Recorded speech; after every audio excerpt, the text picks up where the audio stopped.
సలహాదారు సజ్జల రామకృష్ణారెడ్డి మాట్లాడుతున్నారు. లైవ్ ద్వారా చూద్దాం. జరగడంలో ఆశ్చర్యం ఉండకపోవచ్చు, కానీ ఇక్కడ ఆశ్చర్యకరమైంది, ఆందోళనకరమైంది ఏమిటంటే ఎన్నికల కమిషన్ ఉదాసీనత లేదా పక్షపాత ధోరణి. బెనిఫిట్ ఆఫ్ డౌట్ ఇచ్చి దాన్ని పక్షపాత ధోరణి బయాసిడిదో పార్టీదారులతో చేస్తుంది అనదలుచుకోకపోతే, ఉదాసీనత అంటే చూస్తున్నట్టు వచ్చేసి జరిగేవి చేసేవి చేసుకున్నాం వదలమన్నా ఉండాలి. లేకపోతే పోలింగ్కు ముందే ఆందోళన కలిగించినవి జరిగితే పోలింగ్ తర్వాత జరగడము, జరిగిన ప్రతి సంఘటనలో కూడా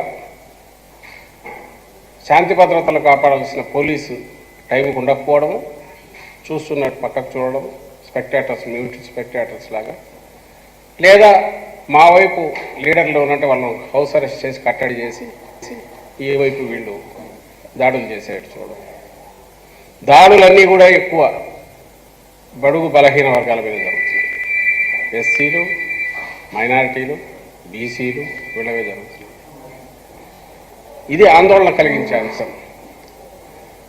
మన భారతదేశంలో ఎన్నికల కమిషన్కున్న స్వతంత్ర ప్రతిపత్తి అనుకోవడం ఉంటేనే ఎన్నికలు సజావుగా జరుగుతాయి. కేవలం ఉందని చెప్పి అదేదో మేడిపండులాగా పెట్టుకొని ఆ ముసుగులో ఉదాసీనంగా వ్యవహరించిన లేదా ఒక పక్షం వైపు తీసుకున్న పరిస్థితి ఎంత ఆందోళనకరంగా ఉంటుందంటే మేము ఇప్పుడు ఆంధ్రప్రదేశ్లో జరుగుతుందని చూస్తే అర్థమవుతుంది.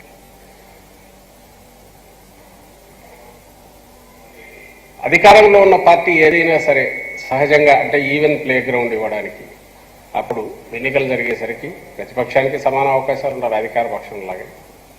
ఎన్నికలు అనేవి ప్రజలు నిర్ణయించే వేటికి కాబట్టి ప్రజల ముందు వాళ్ళ వాదన వినిపించుకోవడానికని, ప్రజలకు సంబంధించిన ఏం చేస్తున్నామో చెప్పడానికి కానీ, అలాగే బలం ఉంది కదా అని అది అధికార బలం ఒకటి వాడకుండా ఉండడానికి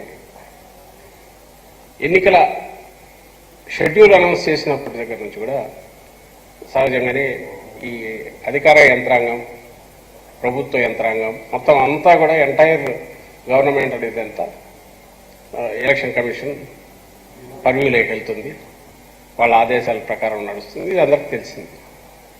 ఇది మంచి దీని మా పార్టీ వైఎస్ఆర్ కాంగ్రెస్ పార్టీ ఎంతగా రెస్పెక్ట్ ఇస్తుంది అనేది ఈసారి అధికారంలో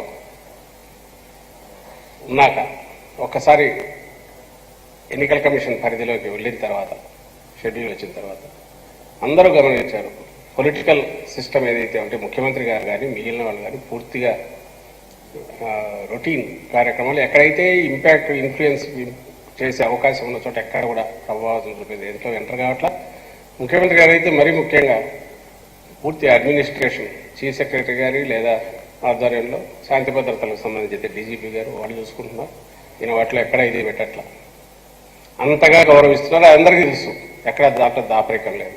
టెక్నికల్గా ఆయన అదేదైనా సిగ్నేచర్స్ ఉంటే చేస్తే చేసింది అవసరమైనవి అడ్మినిస్ట్రేషన్ రొటీన్గా జరగడానికి. కానీ ఈ నిర్ణయాలు ఇవ్వట్లా, అధికార యంత్రాంగం మీద ఇన్ఫ్లుయెన్స్ చేసే ప్రయత్నం చేయట్లా. అది ఆయన నేచర్ కాదు.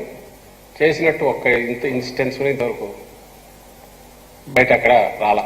తెలుగుదేశం పార్టీ ఆరోపణలు అంటారా, వాళ్ళు చేస్తున్నవి అవన్నీ జరుగుతున్నాయి. మీడియా పరంగా మీరు చూసినా ఎక్కడ ఇంతవరకు కనపడలేదు. ఉంటే ఇప్పటికే ఆ పచ్చ మీడియాలోనే అది విజృంభించి రాసేవాడు.